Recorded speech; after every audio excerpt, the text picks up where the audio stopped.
Hi, good afternoon, and welcome to CIO Leadership Live. I'm your host, Mary Fran Johnson, CEO of Mary Fran Johnson Media and a contributing columnist on CIO.com, where I write about boardroom issues for technology leaders. Twice a month, we produce this video show and podcast to stream live to you on LinkedIn and IDG's Tech Talk channel on YouTube. Today's episode is sponsored by Tableau, the global leader in analytics.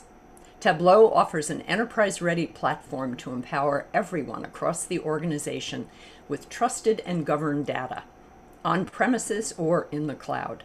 Tableau integrates with your existing technology investments and will scale with you as your data environment evolves. Discover more at tableau.com/CIO.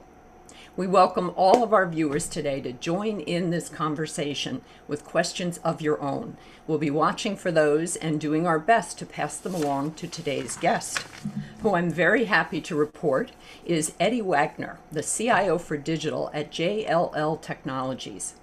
He's a 25-year technology veteran at JLL, and Eddie would describe his current role as a tech evangelist operating at the intersection of digital and physical workplace. JLL, as many of you I'm sure know, is one of the world's leading real estate and investment management firms. It's a Fortune 500 company with annual revenue of $16.5 billion, operations in over 80 countries, and a global workforce of more than 90,000 people. Before he took on the digital CIO role in January of 2020, Eddie served as the company's global CIO for corporate solutions, and prior to that as CIO for its Americas region. He's well known within the JLL executive ranks and among other prominent Chicagoland CIOs for his storytelling abilities. He is a great communicator. Eddie has a gift for taking complex IT issues and making them understandable to customers and business colleagues alike. I'm an avid follower and, as I've told him, an admitted fan of his on LinkedIn, where he regularly posts very thoughtful, candid commentaries on a whole range of topics, such as future of conference rooms, the cybersecurity of collaboration spaces, and how smart building technology could actually end up becoming a little too intrusive in our lives. Eddie, welcome. It's so great to have you here today. I'm looking forward to our conversation. Thank you, Mary Fran. I'm excited to be here. Excellent. Let's start out. I like to go up and hover around in that famous CIO helicopter view and talk about the challenges and disruptions of the last 18 months or so and the impact that's had on JLL's business and your customers. Challenges and disruptions. When all of you went home to work remotely, you left our world. No. So, in those first couple of days, it was, none of our business continuity playbooks had a global pandemic shutting the whole world down. No. And so those first couple of days, just like many of you, it was, what do we do? What does this mean? How long will this go on? And so, there was a good bit of that initially, but pretty quickly, firm management and leadership, we all came together and said, our clients need us. And when I say that, think about during the pandemic, our healthcare workers in facilities were stressed in ways they never have before. Those are buildings. They still need to operate. They have engineers, they have cleaning staff. A lot of them are clients of JLL. So we had to be there for them, standing with them. Think about the deliveries that you had to your front door and those services that were used. There are warehouses that hold that. We manage those. And so pretty quickly, our people pivoted toward, we're in the middle of a disaster situation. Let's do what we always do, which is client first and help the clients manage through the crisis. And so I think that fit of purpose and that culture enabled us to turn the challenges into opportunities and advantages for a lot of our clients and what will probably be the once in a lifetime disaster situation that we all deal with. Yes. Well, we all sure hope it's a once in a lifetime disaster situation, don't we? And that it's certainly an obvious thing to say, but real estate has gone through the biggest and most dramatic changes in the shortest period of time, probably in its known history over the last several decades. Well, I like to say, real estate people built the Great Pyramids and some of the real historic buildings that you go and look at. And, we did that without technology. Mhm. And real estate has been a slow adopter of technology, but there were trends that were starting pre-pandemic. Yes. They've just accelerated because of the pandemic. And so, in a lot of ways, there's a lot of things that we were already thinking about and talking about that now, instead of doing a speech to convince people to consider it, it's now, when do I do it? How do I do it? How do I make sure it's integrated with some of the other opportunities? How do I respond to the changing needs of my people Mhm. and what they need in the workplace? Well, and I've had so many conversations with CIOs where we're both sitting there nodding our heads that thank goodness that digital transformation work in all its different guises and forms. Thank goodness that got on underway several years ago. Because you can imagine if we were starting from zero right now and didn't have that ability to, flip over to this new hybrid workplace model that is probably for the near future going to be what we're all living with. Let me ask you to give us a few words about kind of the overall health of JLL's business, both in, well, this year in 21 and going forward into 22. What sort of challenges lie ahead for you, and how is the business doing? Well, I think, as I mentioned, our clients are looking to us to help them with what does hybrid mean? How do they rethink their workplaces to deliver that experience for their people, to create safe, healthy places? And so I think, I often tell people, with all the successes, and you referenced my 25 years at JLL and in the industry, and we've had a lot of successes.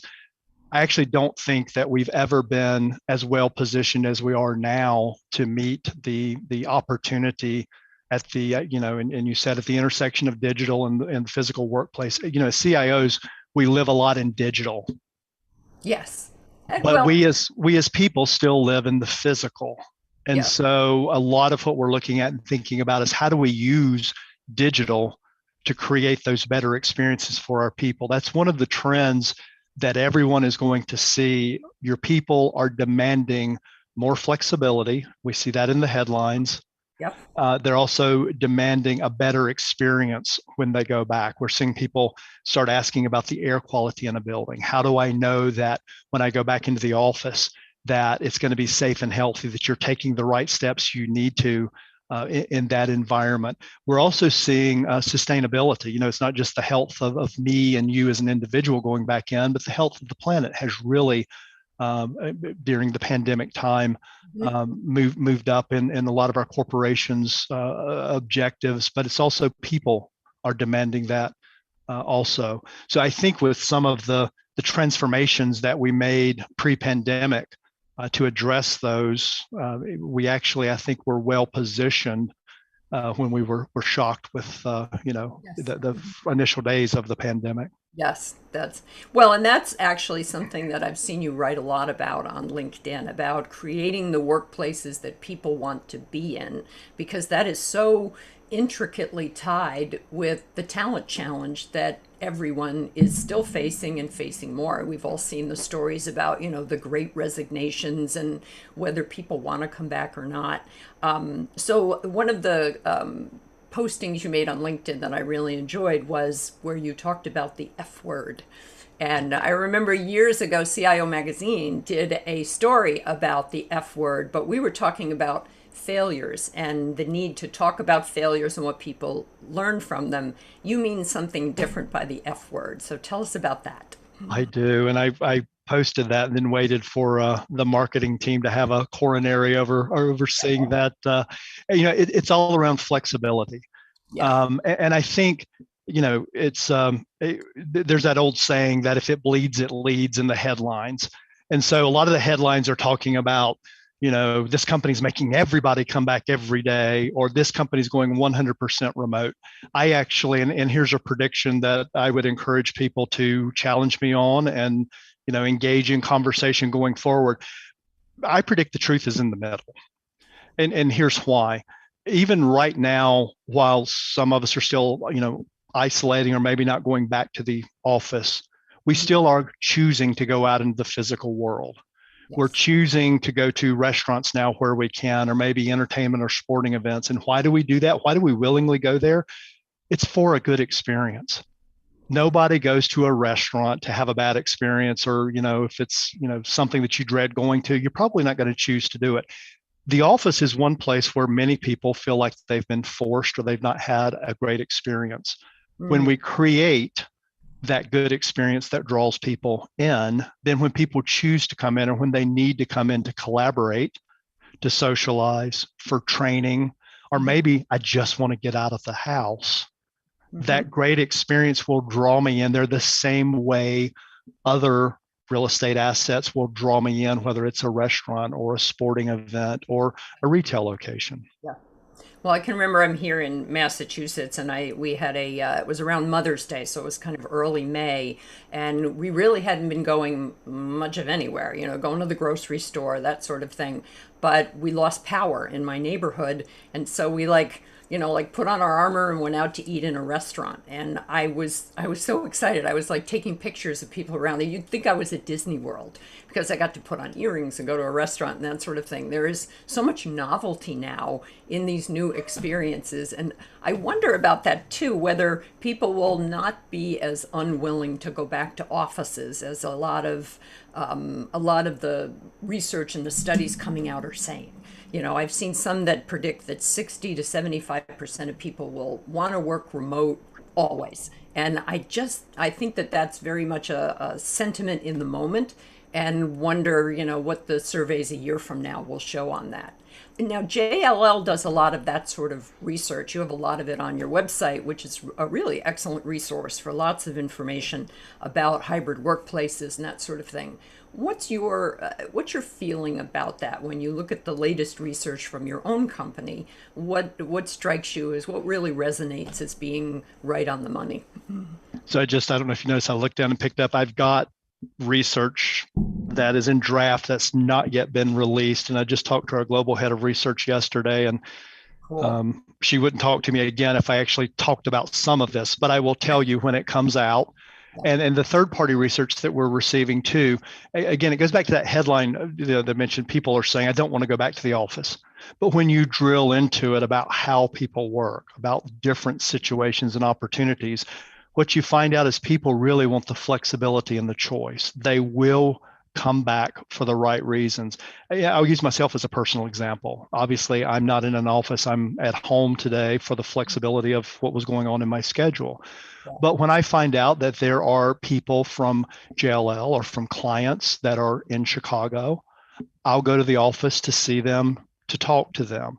I'll go in when we're collaborating on a project. We've actually got a hackathon going on this week with the team. And so there are folks that are getting together in different offices around the country to do some work on that collaboration and innovation.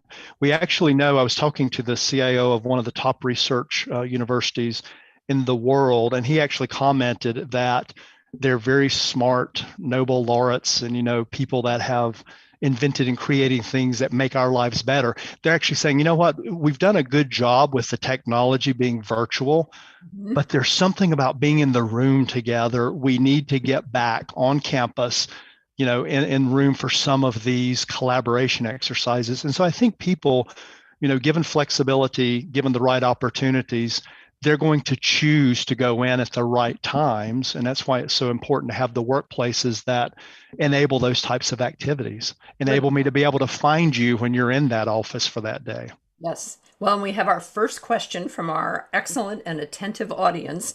And it's all about, as we return to working in the office, many of us are going to come back hybrid. Any thoughts, and I think you'll have a few, on best practices to ensure we're collaborative and inclusive, especially in this new on-site and remote kind of this mixture world? How should we think about getting the best of both of those? And that may bring us into the future of conference rooms for starters. So take that away. What are your thoughts on that, Eddie? Oh, wow. We could talk for hours on this because there's so much opportunity. And by the way, it's not just office. The other F word is forget. Don't forget the people that have to go into work, like our healthcare workers or our restaurant workers or people in warehouses. They want a good experience. They want to be healthy. So we've got to think about them also. As I get into some of the details, I would say one thing for the person that asked the question, as well as everybody else, is engage and continue to engage in these conversations as things change, so that we can talk about it. We can share what we're seeing. People can share back with us their thoughts on that. But let's start. You mentioned conference rooms. Again, I'm going to quote another CIO, and that's what's so great about forums like this, is sharing with each other, and it actually informs your thinking. It had a CIO that actually said conference rooms were not designed with remote in mind. And if you think about it, we've all been, we call it the proverbial voice of God from the conference room ceiling. And yet here I am, I just saw the way you nodded and smiled. I got that nonverbal feedback reaction to what I just said. I'm not willing to go back to a situation in a conference room where you're the voice of God in the ceiling. I want to see that reaction. I want to be able to read the room, if you will. Yeah. And so the CIO said that we need to redesign our conference rooms to be more inclusive. Yep. And what a powerful word, because when you think about it, if people are choosing to be remote on a particular day for personal reasons, childcare reasons, health reasons, whatever reason, we still need to include them and their voice in that conference room. They shouldn't be an afterthought. Or think about people that have been maybe disadvantaged more than the rest of us during the pandemic, either because they don't have access to high-speed broadband in certain areas, or we've got some of our diverse communities that were more severely impacted. If I can go back into the office, but maybe they still can't, how do we create an environment where they can still be included? And so that's both the physical conference room as well as some of the new technologies. And that's why I think, especially for CIOs, we can't just focus on digital. We've got to join with the real estate group around the physical. And I think our HR leadership needs to be very actively involved as we think about the war for talent. You mentioned the great resignation. How do we keep the great talent that we have?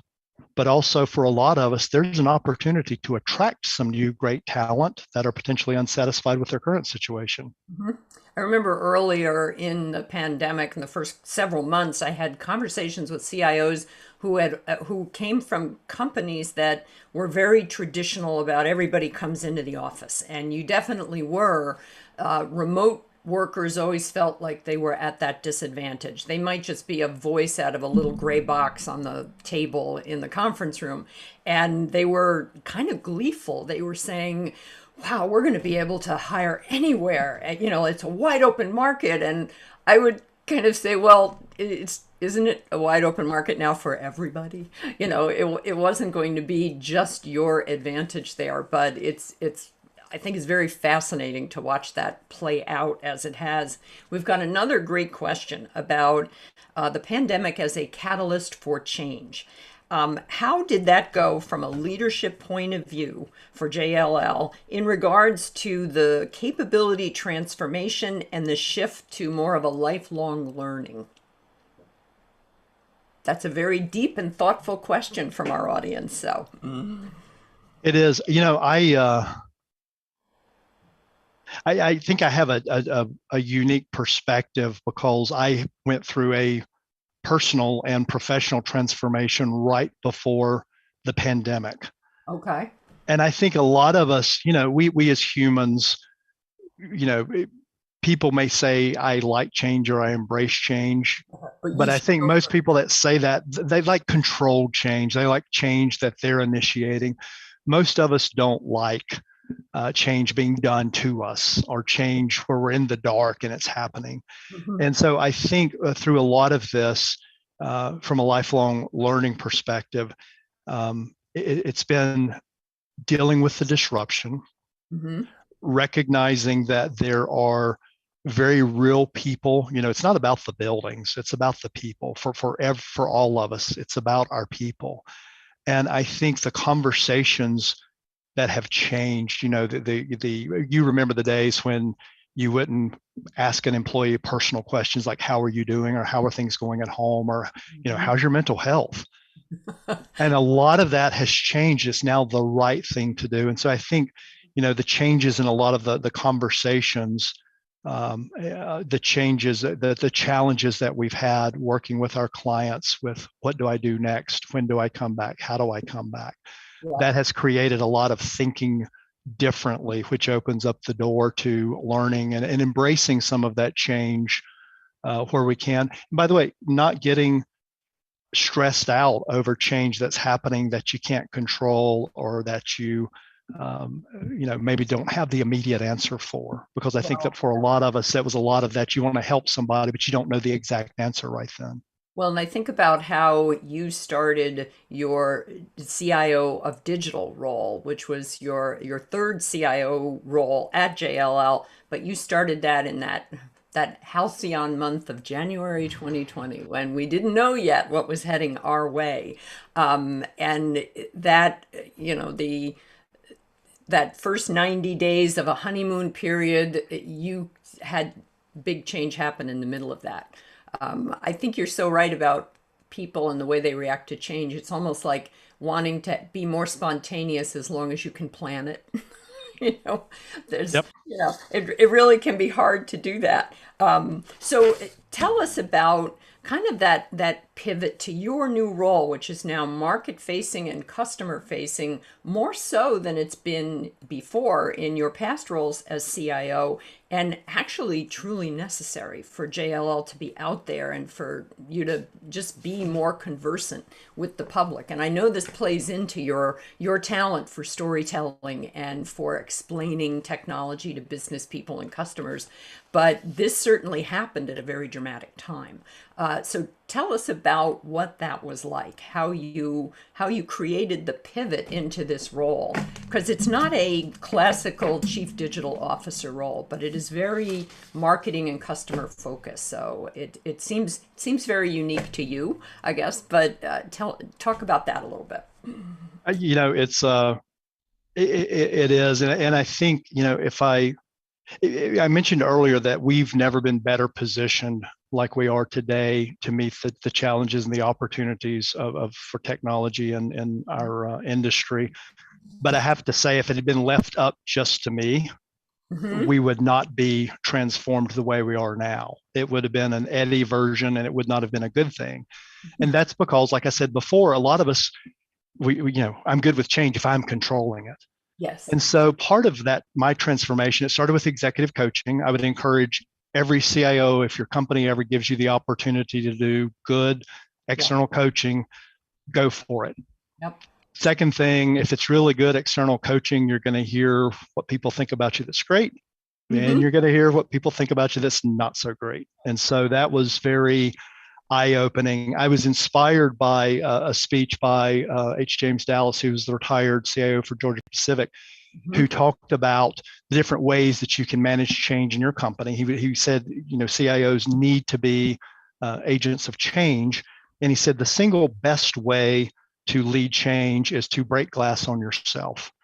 And I was at the tail end of my executive coaching, and it was inspirational. And without really thinking, I went back and said, I've got to change. I'm not sure what that is. The team needs to change. We've been very successful over 25 years, but we would probably build it a little differently. Hmm. And through that, as we started bringing in a lot of Silicon Valley talent, we brought in venture capital talent, we made some acquisitions. That willingness to think differently, because I had to be different, created a lot of the opportunity to get us to where we are now. Now, for me personally, the strength feedback was across the board, that I had this ability to take technical concepts and Hmm. explain it to business people and real estate people in a non-threatening way. I don't get super technical, or like you said on the LinkedIn postings. And so part of the coaching from the coaching as well as the company was, you need to get back to playing to that strength. Hmm. Yep. So the role initially was to go out and talk to our clients about the acquisitions we had made, the new technology capabilities. People wanting a better experience was just starting to trend. People needing more flexibility in their portfolios was starting to be discussed. So it was about talking to our clients around those discussions. Because the pandemic happened, and you mentioned it, I was on my way to actually my first keynote with a client to talk about this when the world shut down, and I was trapped in. I was actually in Sedona, so bad place to be trapped. But there was a bunch of phone calls and a quick pivot because people started immediately calling JLL wanting what do you think? What are you going to do? How are you going to handle this? And so pretty quickly it was, could you talk to this media? Could you talk to this group? Can you talk to this big company that wants to understand what we're thinking? And so I think my message to a lot of people is to be, right time, right place. You've got to engage with some of those changes in coaching and play to your strengths. I think as CIOs, quite often we get pulled into operations. We get pulled into the task of the day. And being able to be freed up from some of that with the right people that are towering strengths in that area where I'm not allows me to play better to my strength. Yeah. Well, you had it when we were talking earlier to get ready for this interview today. You had such a great point you made where you said CIOs often get critiqued for not doing enough operationally, but nobody yells at you today about missing the AI implications to your business model. And the only way for thought leadership to get out there is to get us out of operations. And I think that, and I've heard versions of that across the board from CIOs who are now, I think, doing a much better job of balancing the tactical needs with the strategic needs. Because while you are running around doing all sorts of tactical, excellent operational stuff, it really, when is the time that you're going to have to be thinking those big strategic thoughts, right? We have a question from the audience, and this is one, it's an interesting question, but it's about advice for how to measure the effectiveness of remote working. How much is that still a question for companies and CIOs? I can remember a lot of conversations in the early days where CIOs were saying that we know how productive we're being. In fact, a lot of staff got so productive, especially in IT, that CIOs started worrying that they were burning out and overworking. So that's a really interesting angle on the question. How do you, what's your advice for trying to measure the effectiveness of remote working? So I know that's not a JLL person that asked that, but it's almost like the perfect setup to say, we've got a product for real estate BI called Azara that's actually, it's fit for that and something we're thinking about. And the reason for that is, I mentioned earlier, it's how do we take what's happening in real estate, how we're leveraging the technology, what HR is hearing from the people, and those are a lot of the data points, the stakeholders that we need to be talking to. Let me go through a couple of things. I talked about experience, people wanting a better experience. You've been at home. If you need something, Amazon. If you're hungry, Uber Eats. If you've got a smart home and it's a little chilly, you don't have to get up and go to the thermostat, just do it right there. And there's so much that you can do from an experiential perspective through technology at home. Yes. But when you go to most offices, that's not enabled. Or if it is, it's been different groups that have done something. And so, you go to one site for IT, you go to another site for HR. When as an employee, I just make it seamless. I just need something make it like Amazon, where I go and I need, and they handle which different sellers may present the product. They handle getting it to you. I need, they deliver. How do we create that in the office environment? If we're doing that, then that's going to produce a lot of data.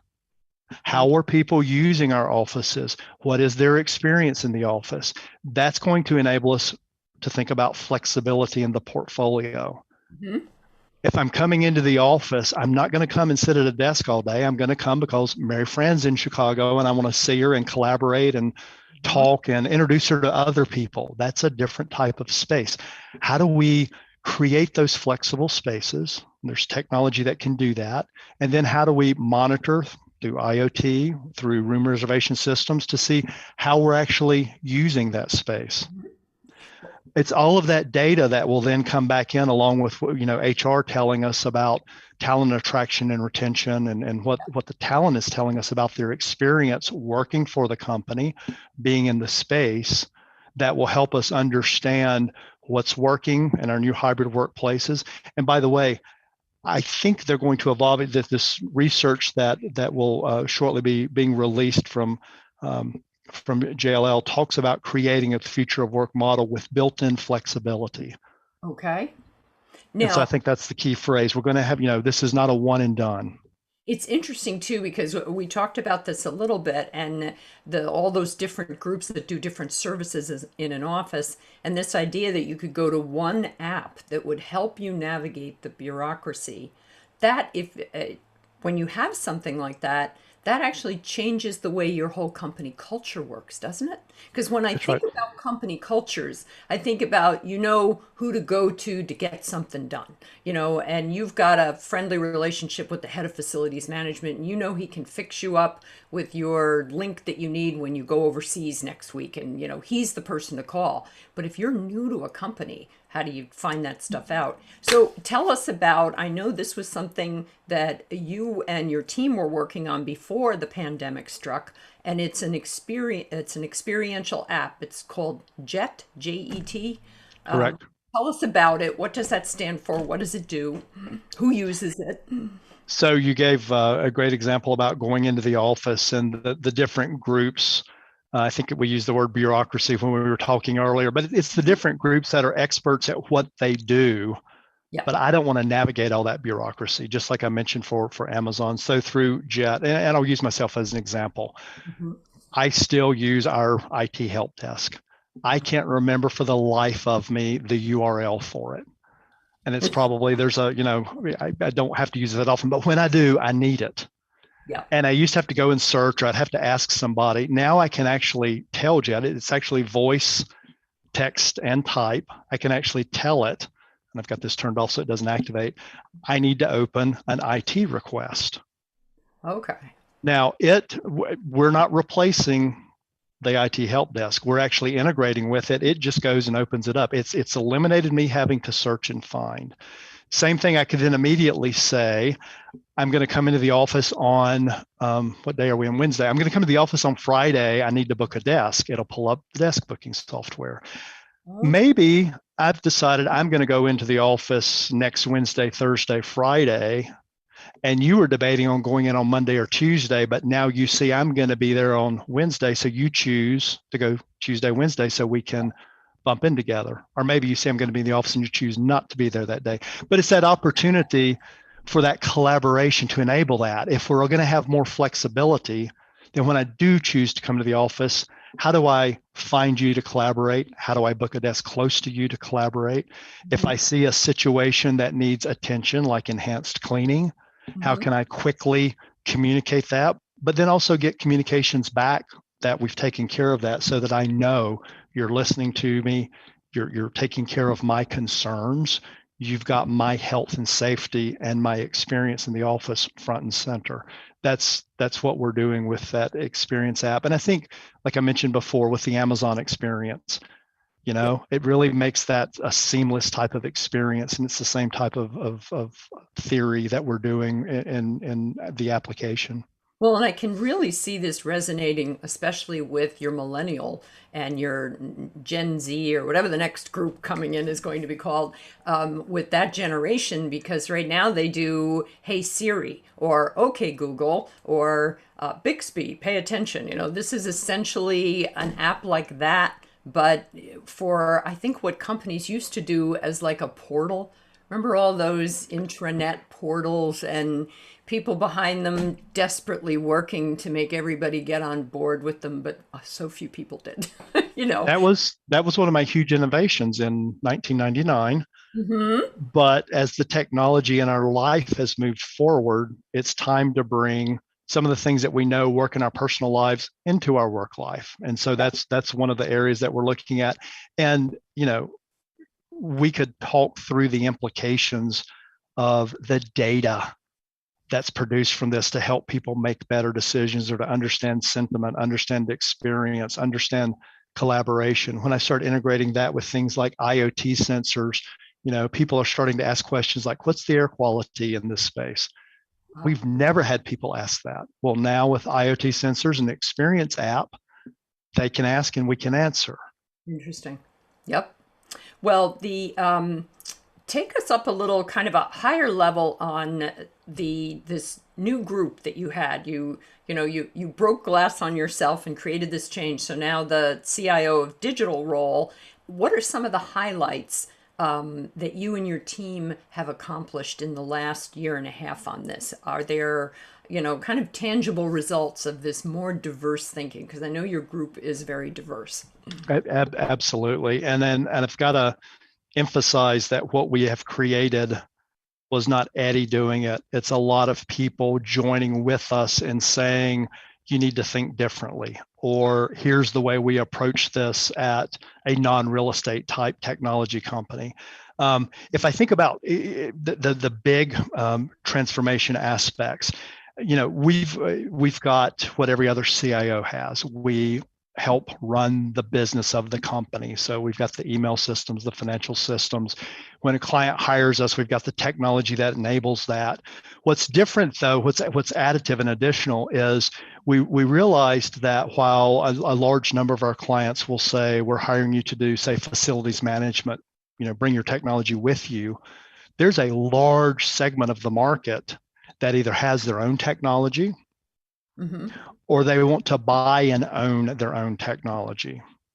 And so we realized we were missing a big part of that market. We made a couple of acquisitions that actually made us the leading provider. There's a third-party research report that actually named us in the quadrant as ahead of all the technology companies and all the consulting companies as the entity that you want to engage when you're implementing your Tririga, your Archibus. These are the big IDMS real estate systems, multi-million dollar in some cases implementations.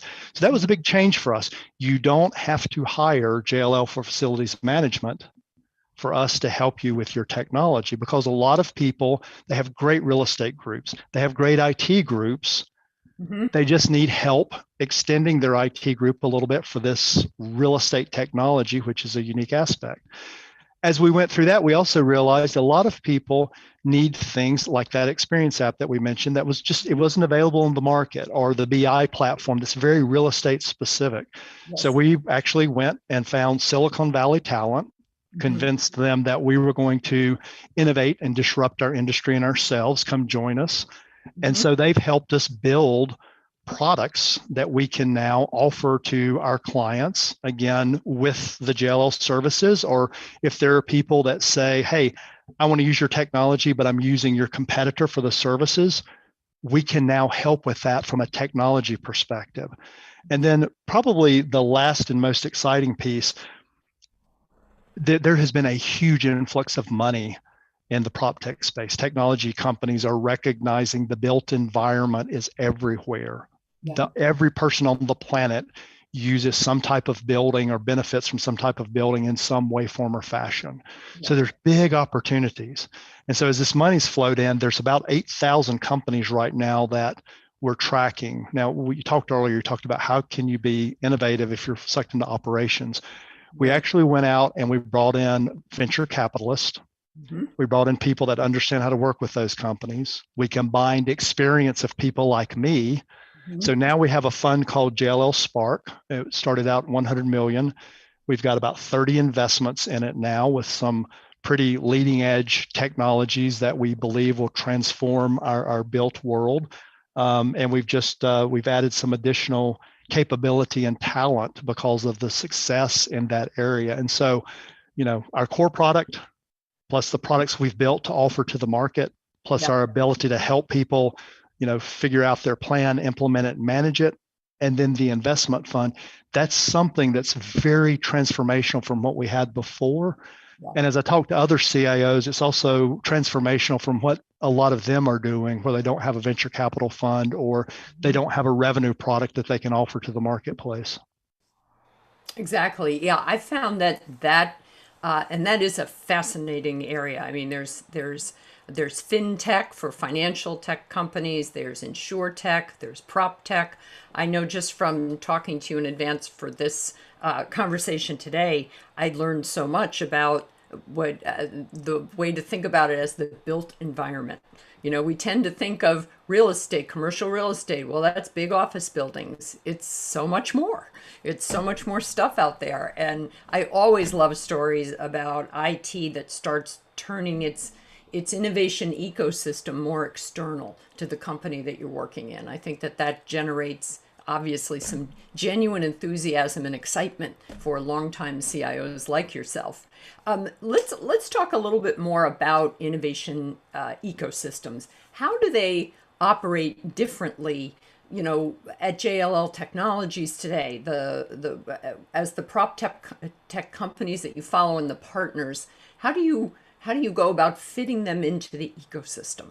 It's not a typical kind of contracted relationship, I would imagine, but explain that. I'm less familiar with that on the CIO front because this is fairly leading edge. Yeah, and you're talking about the companies we made investments in, the new people we've brought in, or both? Both. So let me start with the new people first. It's always challenging when you've been with a company for so long and been so successful to have a new person come in and say, why are you doing it this way? And as they start asking questions, you realize they're about to tell you there's a better way. Yes. Because of their background and experience, and being open to that and actually embracing that. We've brought in a lot, like I said, Silicon Valley people that they don't know anything about real estate. Well, that's okay. I do. But they know a lot about different ways of thinking, different technologies. We've just attracted some just incredible people in the sustainability area. You know, if you think about the built environment, and by the way, you mentioned most people think of it as office. I would tell everyone right now, no matter where you are, look out your window. Any building you see that's not a single family house, that's my world. There's something we can do to that building, either buying it, selling it, building it out, putting people into it, better managing it, giving a better experience with technology. And I would invite the challenge from anyone. There's so much opportunity in those spaces and locations. And so having this external talent to come in that is going to think differently and engaging that and welcoming that is so critical to that transformative thinking. Yeah. But let's come over to the companies that we have invested in. You know, I mentioned there's 8,000. They're all vying for attention. And so I think one of the benefits of joining with an industry leader like JLL is, if you think about, you know, my 25 years at the company, I have seen a who's who of organizations, you know, from big banks to consumer good entities to governments. And so I have an understanding of how their real estate works. We have the ability to get to some of those groups and say, hey, I know there's 8,000 prop tech companies out there, but here's one or two that we think you should look at.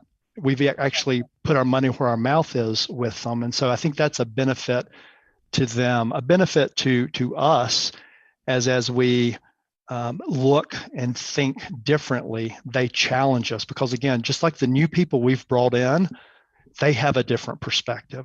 I can give you an example. We made an investment in a company called Turntide. It's a motor company.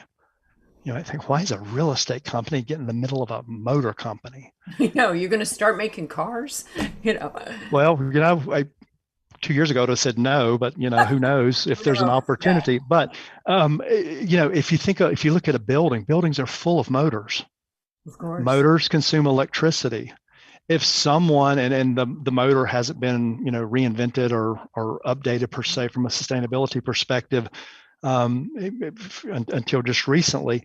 But if I can create a more energy efficient motor, or this company did, that can give me data to understand the energy consumption in the building better, that's a sustainability play. That's a cost save play.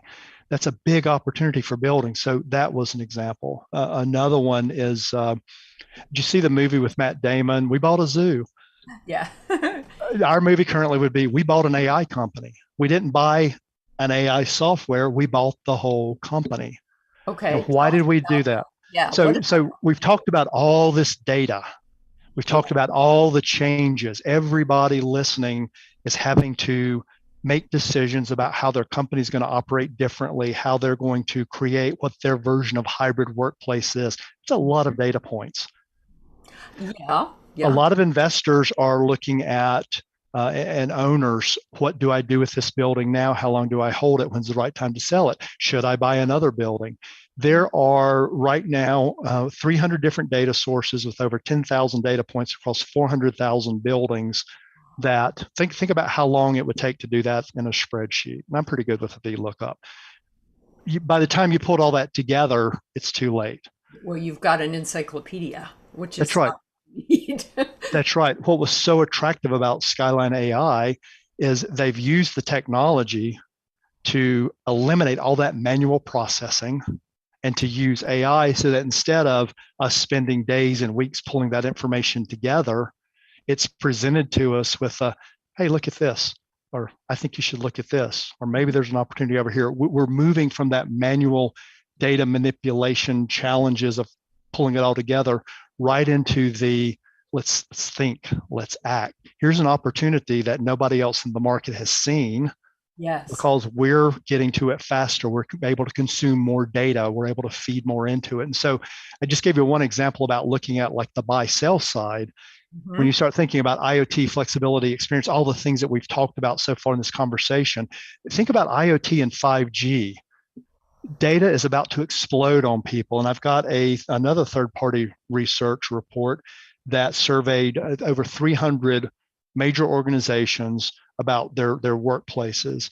And it said they're confident in their data capabilities in this area, but when they drilled down into it, they came back and said they're overwhelmingly overconfident. So this major research is saying the majority of people are overconfident in their abilities. It's just going to get worse. And so having that type of AI capability is, that's a game changer Hmm. for us. And who would have thought that a real estate company would have bought an AI company? Well, and I'm still sitting here wondering how you how you vet and keep track of. You say you're essentially following, watching about 8,000 different prop tech companies. Are you using AI engines to pull out these insights on things you should look for? What's the how to there? How do you actually do that, Eddie?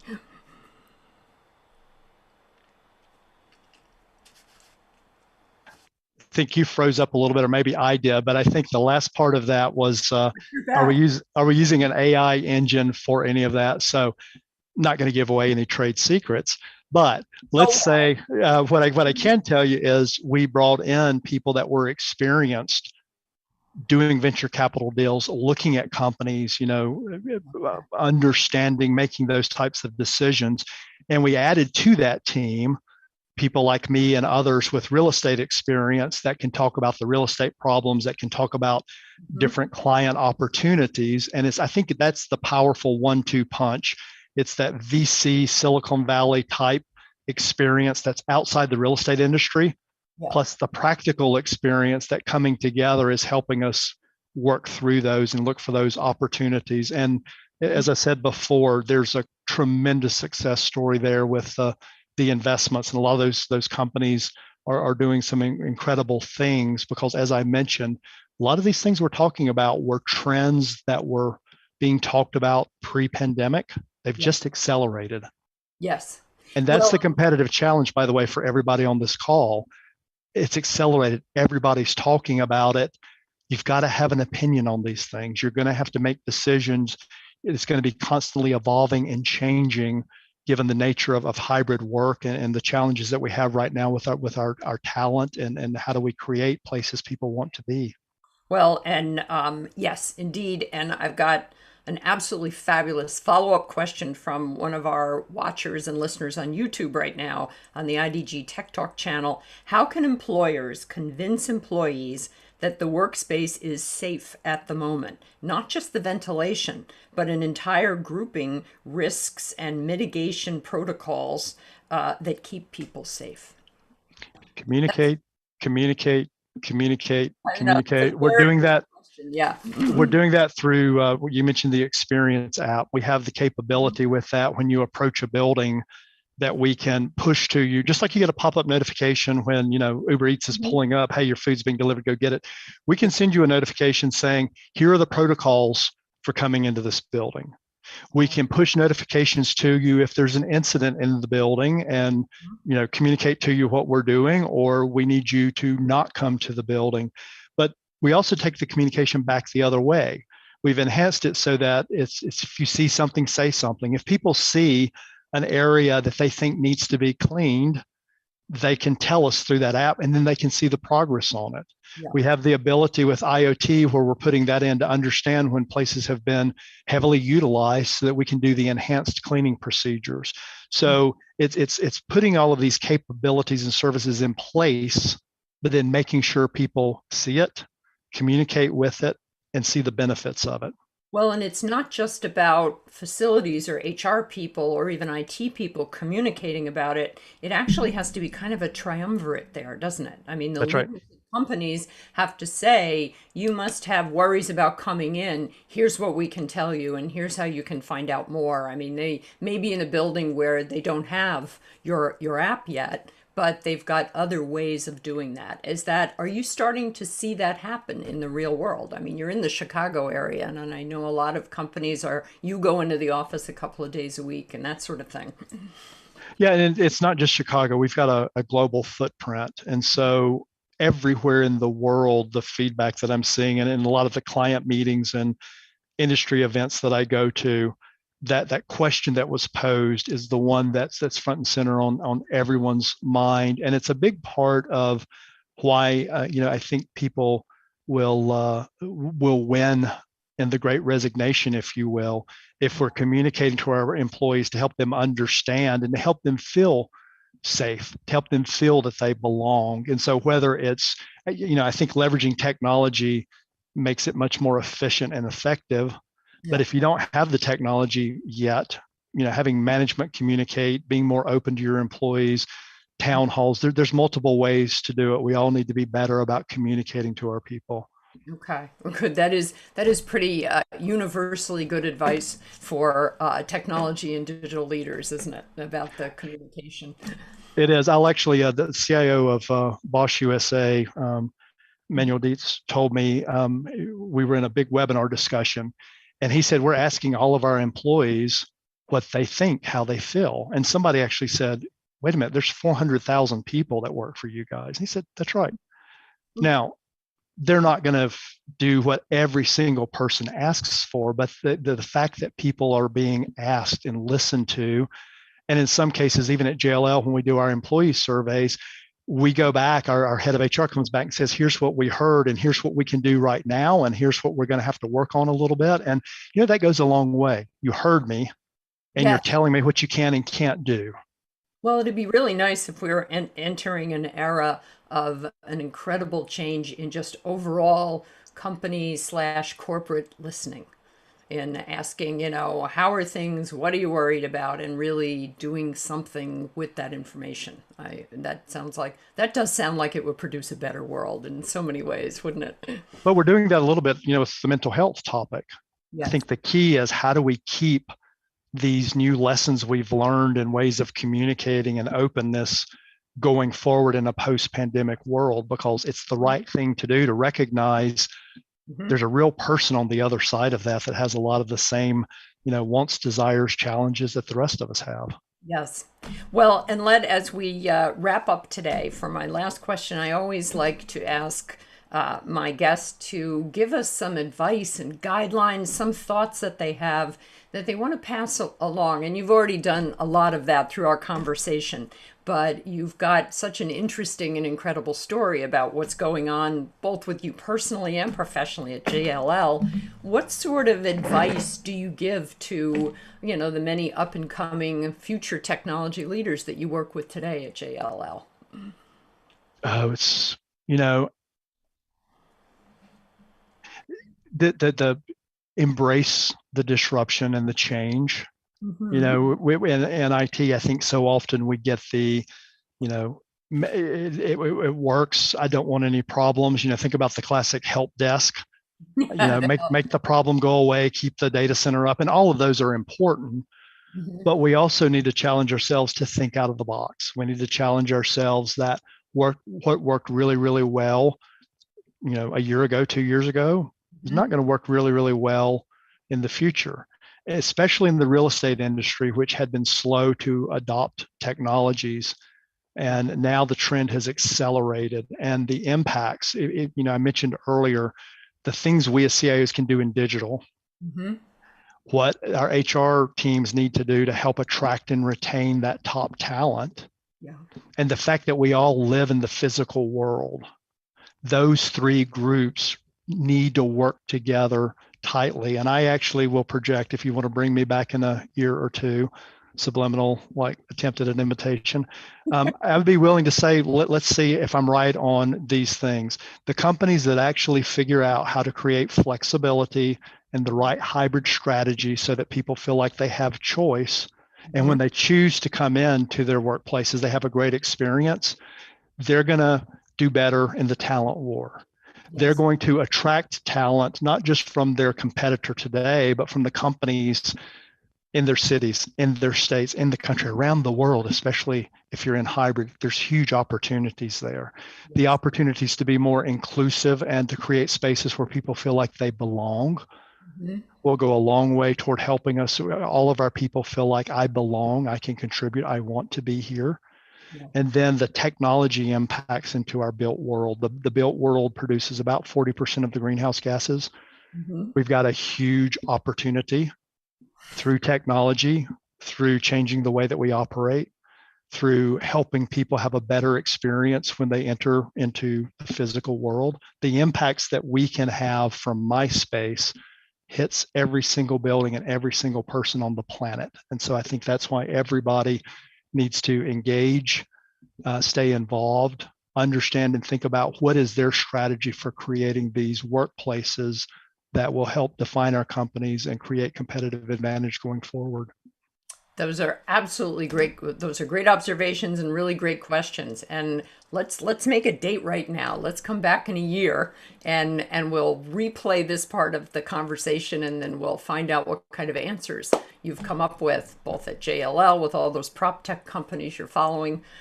Very great observations. Thank you so much for joining me today, Eddie. And thanks also to our audience that has been listening in and sending in such great questions. It's really been a pleasure having you all here with us.